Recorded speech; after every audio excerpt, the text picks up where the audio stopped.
রাষ্ট্রীয় জীবনে ইসলাম প্রতিষ্ঠা করার প্রচেষ্টা করা কি সালফে সালেহিনের মানহাজের বিপরীত কিনা? রাষ্ট্রীয়ভাবে ইসলাম প্রচারের মাধ্যম হলো দাওয়াত। দাওয়াতের মাধ্যমে যদি কোনোদিন হয় হবে, না হয় না হবে।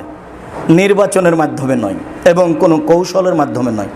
ফেরাউন ডুবে গেল, দেশ খালি, মোসা একটু দখল করলেই তো হয়। তিনি বালুর চরে চরে দাওয়াত দিয়ে বেড়াচ্ছেন কেন? এত বড় মানুষ, যা বলবেন তাই হবে। মানুষ মানে কি একেবারে ব্যতিক্রম মানুষ, যাকে নিয়ে গোটা কোরআন মাজিদ। তো ফেরাউন তো ডুবে গেছে, তাই না? এখন তো দেশ মুসার হাতে, মুসা আলাইহিস সালাম। তো এইরকম কাজ নাই। দাওয়াতের মাধ্যমে মানুষ ঠিক হয়ে গেলে দেশ পরিচালনা সহজ।